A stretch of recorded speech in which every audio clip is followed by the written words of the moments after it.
On the program today, President Tinubu's cabinet reshuffle takes center stage. We'll look at cybercrime and its effect on national security. And later on in sports, we dissect the switch from the Ministry of Sport Development to National Sports Commission. This is live from Abuja. A show that takes you through the event that has shaped the week in Nigeria and across the world, from politics, news, entertainment and sports. Hello and welcome. I am Ademola Lawrence. I am Jane Francis Nwenze. We start with the story with the cabinet reshuffle. We'll begin following the reshuffling of the Federal Executive Council by the President Bola Ahmed Tinubu. The federal government has directed all outgoing ministers to complete the handing over and taking over processes on or before 30th of October. The reshuffle led to the discharge of 5 ministers, nomination of 7 new persons for ministerial appointments, reassignment of 10 ministers, and the restructuring of some ministries. Secretary to the government of the Federation, Senator George Akume, outlined the transition process, stating that outgoing ministers without incoming counterparts are expected to hand over the permanent secretaries. The memo further said the SGS office, in collaboration with the head of civil service of the Federation, is coordinating the merger of the Ministry of Tourism with the Ministry of Arts, Culture and Creative Economy, and the winding down of the defunct Ministry of Sports Development. It is said the renaming and expansion of the mandate of the defunct Ministry of Niger Delta Development takes immediate effect, adding that the relevant supervising authorities and commissions under the new ministry have been notified. President Bola Tinubu's first Federal Executive Council meeting after his 2-week working leave threw up a bit of surprise. But it was also highly anticipated. A cabinet reshuffle that will reposition the administration at a time when approval ratings appeared to have dipped. 5 ministers were relieved of their appointment and 7 more nominated as ministers, while several others were reassigned portfolios within the federal cabinet. President Bola Tinubu scrapped the Ministry of Niger Delta and approved the creation of the Ministry of Regional Development that will oversee affairs of all regional development commissions in the country. The Ministry of Sports Development was also taken out. Likewise, the Ministry of Tourism that has now been merged with the Ministry of Arts, Culture and Creative Economy. Also, after a 10-month vacuum, the Ministry of Humanitarian Affairs and Poverty Alleviation will finally get a minister, following the sack of Betta Edu in January. The Federal Executive Council has taken a decision to take that Ministry of Tourism out and the functions of that ministry be transferred to a new ministry called the Ministry of Arts, Culture, Tourism and Creative Economy. The President and members of Council today took a decision to rename that ministry so that all these other regional bodies will come under this new Ministry of Regional Development. The minister of the defunct Ministry of Niger Delta made some clarifications regarding the nomenclature of the new Ministry of Regional Development, insisting it is without prejudice to the Niger Delta region. For our people over there in the Niger Delta region, I would like them to know that that has not removed anything from them. The NDDC is still very much in place, which is still under the Ministry of Regional Development, and all other such agencies are there. Just a question of change of nomenclature. That is what has been done, and I wouldn't want anybody in that region to begin to feel that the Ministry of Niger Delta has been scrapped and is no more in existence. The cabinet reshuffle may be part of recommendations submitted in a report by Hadiza Bala Usman, Special Advisor to the President on Policy and Coordination. She is saddled with the responsibility of appraising the performance of the ministers. Hadiza Bala Usman launched the Citizens Delivery Tracker app, which is the first digital app that empowers citizens to rate ministries, departments and agencies. It is unclear the kind of impact citizens had in the process, or if their input influenced the decision to retain or sack ministers. In the coming days, the list of the 7 newly nominated ministers will be sent to the Senate for screening. And joining us as a public affairs analyst, Jide Ojo, who joins us via Zoom from Dawaki here in Abuja. Good morning, Mr. Jide. Good morning. It's my pleasure. Happy weekend. All right. Happy weekend to you too as well. Okay, let's go straight to the point of discussion. There was a hint some weeks ago that this would happen. The cabinet reshuffled. Of course, did you think that it will be so quick, given the fact that the president had just returned from his leave a few days, and this has got so many Nigerians stuck in? Is this really what Nigerians want at this particular point in time? Well, it is what Nigeria wants, but it is not far-reaching enough. Many Nigerians are looking forward to the reshufflement of the cabinet, and Nigerians have exercised a lot of resilience and patience with Mr. President in the last 16, 17 months of his being in power. But when you look at all development indices, it's pointing south.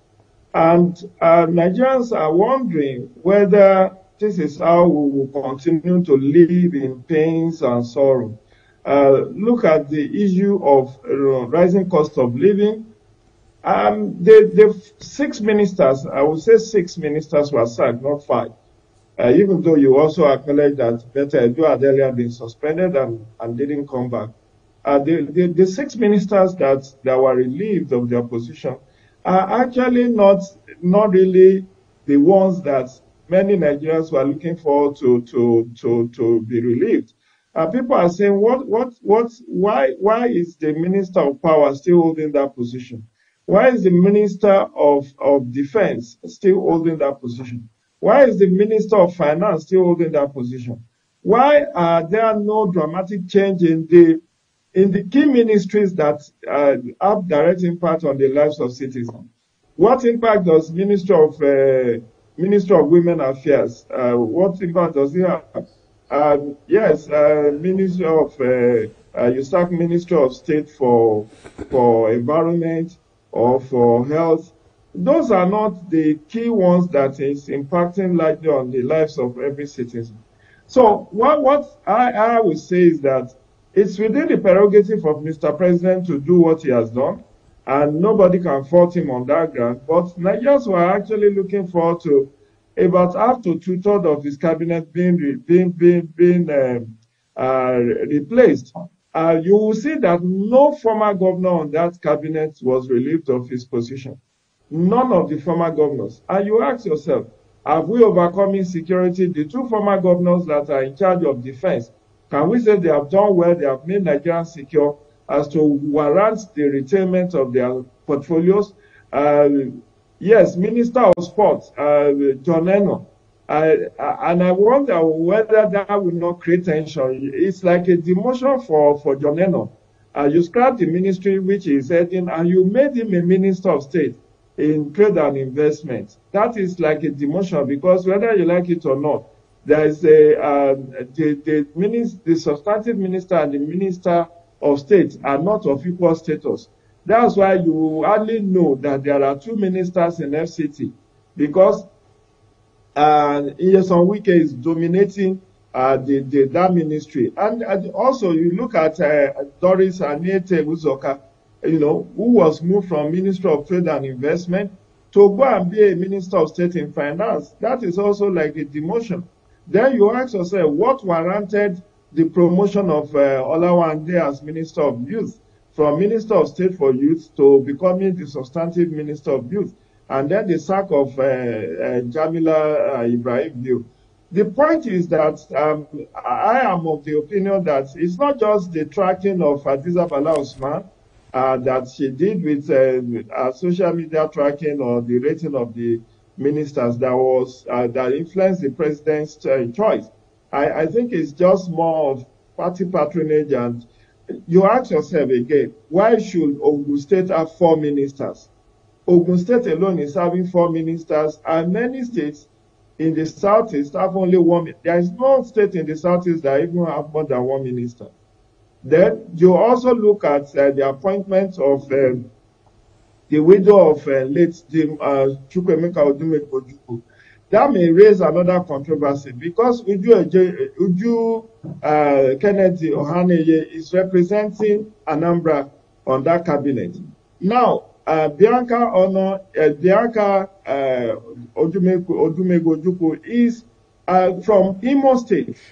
So, is she representing Imo or she's representing Anambra? And don't forget that the Constitution has said that in Section 147 of 3, that the president will appoint at least a minister from every state. But that is neither here nor there. On the whole, I must also say that there are a couple of things that the president got right with this appointment or with this reshufflement. First, I am glad that this is coming ahead of the presentation of the budget 2025. Assuming that this comes up later than now, and you know that the president is already late in submitting the 2025 appropriation bill to the National Assembly. If we go by the provision of Fiscal Responsibility Act, he ought to have submitted this appropriation bill since September. Now, this is end of October. He has not submitted, but maybe he's waiting for this reshufflement to take place. Because if it didn't happen now, and the bill had been submitted to the National Assembly, it will create a confusion. For instance, maybe there's already a draft that is awaiting the president's signature for it to be presented to the National Assembly. There will have been provision for Ministry of Sports. There will have been provision for Ministry of Tourism, which had been scrapped. There will have been provision for Ministry of Niger Delta, which has also been scrapped and renamed, renamed Ministry of Regional Development.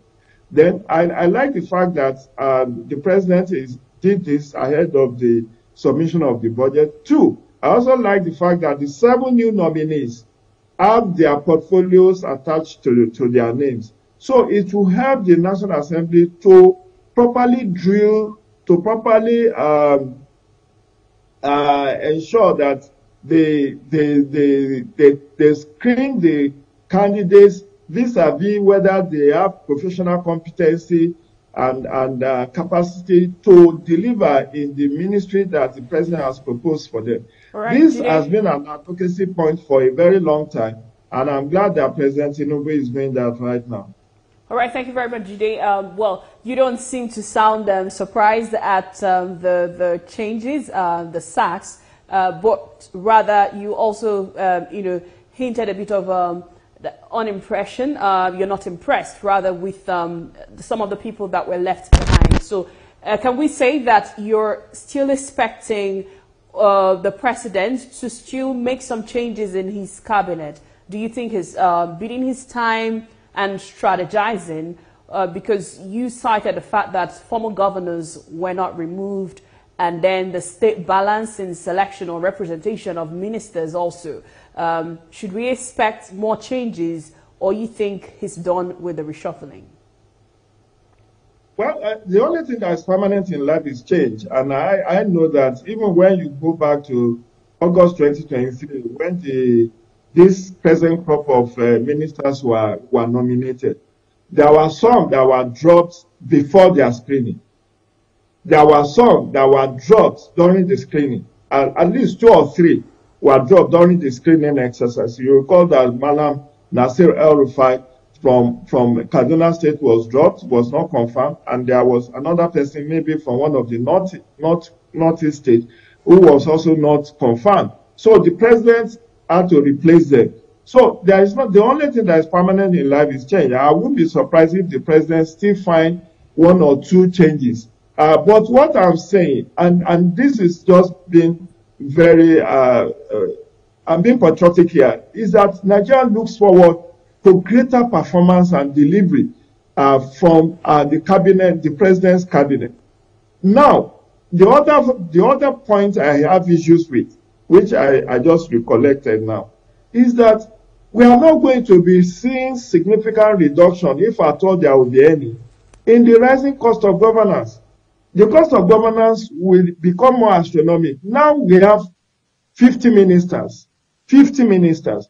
If you add Mr. President to the list, because now a new appointment has been made in the Ministry of Livestock Development. So you in one breath, we say we want to reduce cost of governance. That was why the president gave a marching order that there should be implementation of the Oronsaye Committee's report of 2012.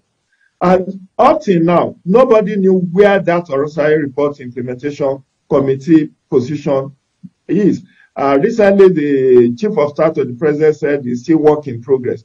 But Nigerians are quite impatient with the fact that we seem to be, increasing substantially the cost of governance when we should actually be looking at improving the standard of living of citizens. Because as it were now, you are going to need more resources, even though the president, I'm not unmindful of the fact that there is a statement that says the convoy of the presidents, the convoy of the governors have been reduced to 3 vehicles, and then the number of security details reduced to 5, 4 policemen and 1 DSS personnel, and maybe along that line. But this is not going to be substantial, because when you create a new ministry, definitely you have to ensure that that ministry is well resourced. Then the other thing that needs to be flagged is, if the president found it convenient to scrap Ministry of Sport and empower the National Sports Commission to take over the responsibility of Ministry of Sport, why did he keep the Ministry of Police Affairs? Don't forget that there is a constitutional body called Police Service Commission, which is even listed as one of the 16 federal executive bodies in the Constitution. That commission should have been empowered, make sure that the president should have ensured that it's well resourced to deliver on his mandate, which is inclusive of recruitment, discipline, promotion, and everything that has to do with police. And with the exception of the Inspector General of Police, the Police Service Commission has a mandate and authority to do so many things within the police in terms of police operational efficiency. But what we have seen now is that we still have the Ministry of Police Affairs, we have Police Service Commission, we have the Police Council, we have the Police Equipment Trust Fund. This is an overbloated bureaucracy which will impact negatively on the resources that should have been used for operational efficiency. Okay, and that's that. Okay, Mr. Jide, so I get your point, when you made that comparison between the police and, of course, the Ministry of Sport. But this is what some persons are also saying. If you say that, the ministers that the president had actually sacked, they don't have any direct impact on the Nigerian citizens. Don't forget, the Ministry of Finance will of course, the policies are to triple down. One of the agencies that policy will triple down is the Ministry of Women Affairs, because they have to give out handouts. Let me put it that way. So if you are saying that these ministers that were sacked, they don't have a direct impact, then which one now has a direct impact, because they are all supposed to serve the Nigerian citizens? Thank you. What I'm saying, and if you understood me very well, what I'm saying is not that they don't have impact at all. Of course, the Ministry of Women Affairs, it's not just to give handouts, as you call it. It's also to ensure the, gender mainstreaming in terms of policy, in terms of ensuring we have better deal for Nigerian women. So it's not just about, empowerment. It's Mrs.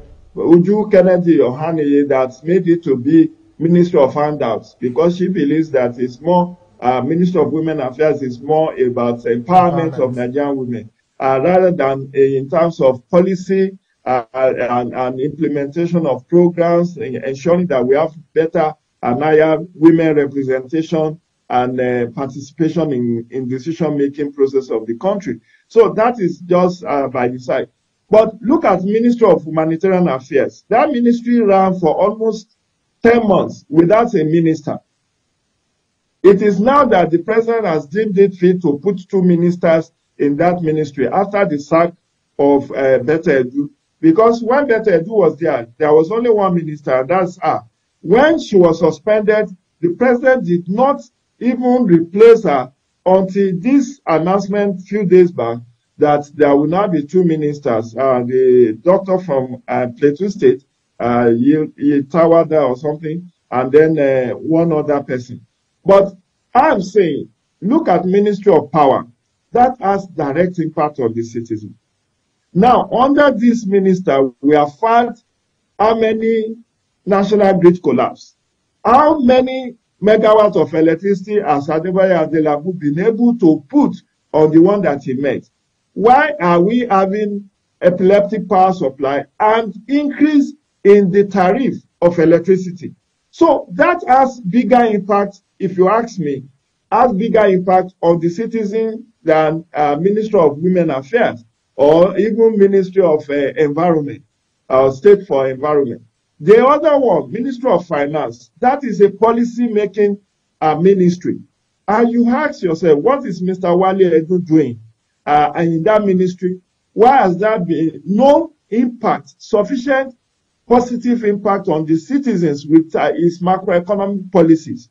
Look at inflation. The inflation is rising under his leadership.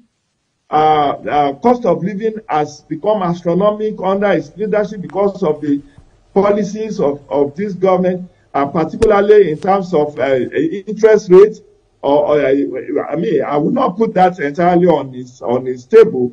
Maybe that is also partly responsible by the Central Bank of Nigeria. But the Central Bank is under him.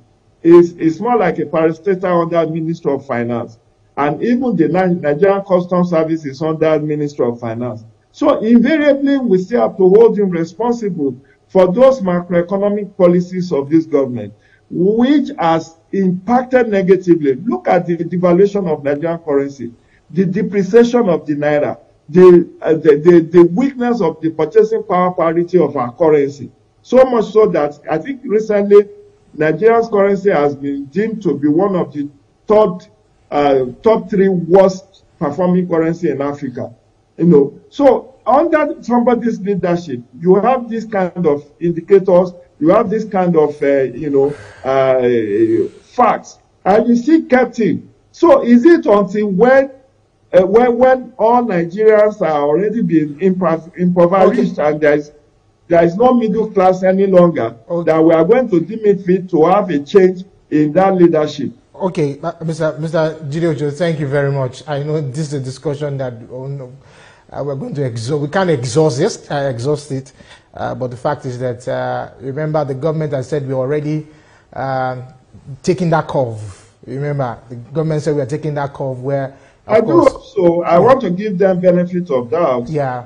We are in this together, but I hope they can do better. Double down on this poverty and unemployment as well as corruption, so that we can have a better deal. Thank you very much, Mr. Jide. Thank you for your Thanks for the opportunity. insights. Thank you. We'll go on a break. When we come back, we'll now talk on Cyber Summit. Don't go anywhere. We'll be right back.